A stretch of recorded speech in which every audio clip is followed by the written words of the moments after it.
But you can't do that, said one of the critics. It doesn't bother me. Really? Again? Really? Look at that little enemy of God. Somehow we dilly-and-dally. Takes us years, and we wonder why. What are you waiting for? And we need to help each other to be humble. Not glorify a human. So we say this because sometimes some of our brothers and sisters look at us as members of the governing body as if we're already angels. And all you have to do is ask our wives if we're angels. You'll get a true story. We're not.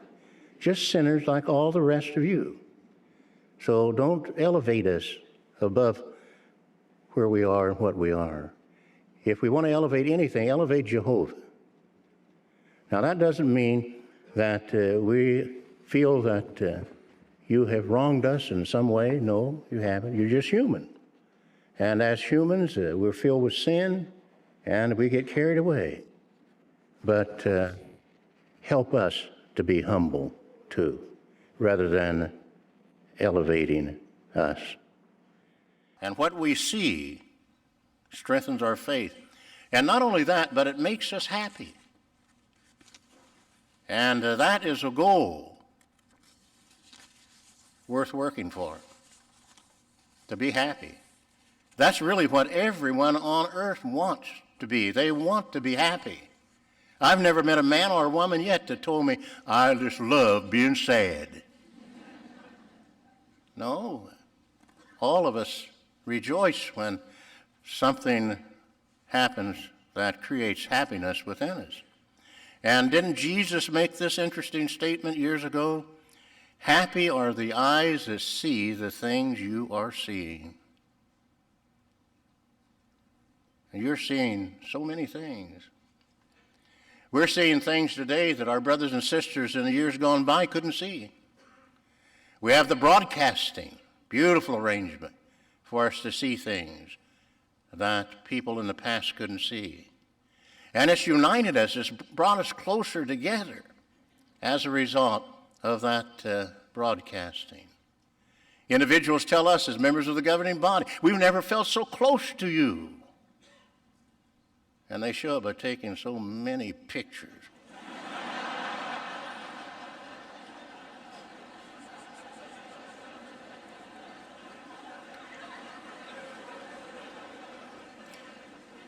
We just feel as being persecuted for righteousness' sake.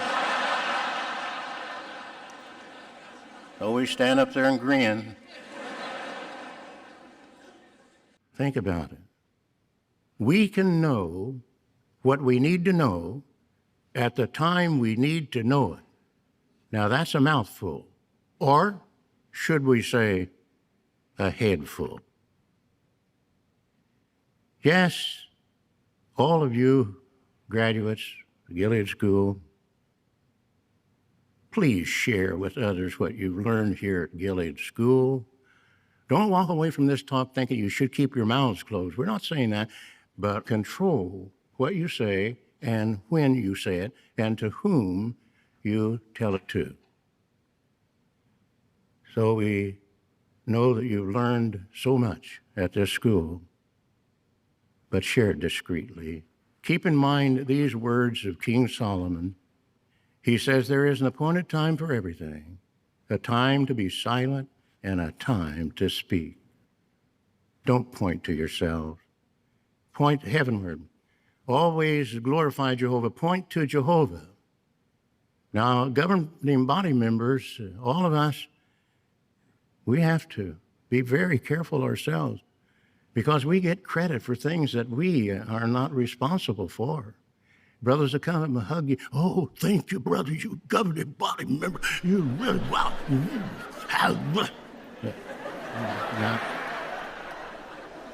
Now we know we didn't do anything. You could have done what we did if you'd been in our seat. It's Jehovah's Spirit that causes these things to happen. Now, it's true, we're tools that he uses, but he's the one. Now, we're not saying that you can't say thank you, brother, for what you're doing, the work that you do. No, we're not saying that.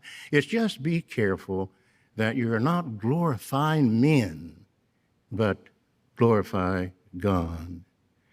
The governing body gets credit that we don't deserve. It belongs to Jehovah and Jesus, and we haven't been able to close the mouths of over 8 million bleating sheep, but we will keep trying. Now, our third question. What will happen when the anointed are taken to heaven? Well, try to imagine that time. Give you a second. It's over. The Great Tribulation is underway. Babylon the Great, the world empire, false religion is destroyed first. Think of it. Events that God's organization has prepared us for over many decades are happening before our eyes. Then comes something else we have been told to expect. What's that? Sometime during the Great Tribulation and before the war of Armageddon, the remaining ones of Christ's anointed are taken to heaven. What do you think will happen next? Will the great crowd wander about, lost and confused, like sheep without a shepherd? Of course not. Remember, Jesus is the shepherd. He will never fail to do his job. Keep in mind that the anointed are not the head of our organization. Jesus is.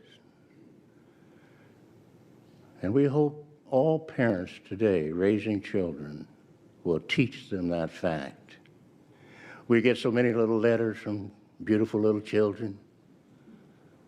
Why? Well, parents tell them that we're something, a governing body. You ought to write the governing body, honey. And they do. They draw pictures of us. Good night alive. But they mean well. We know that. Parents mean well.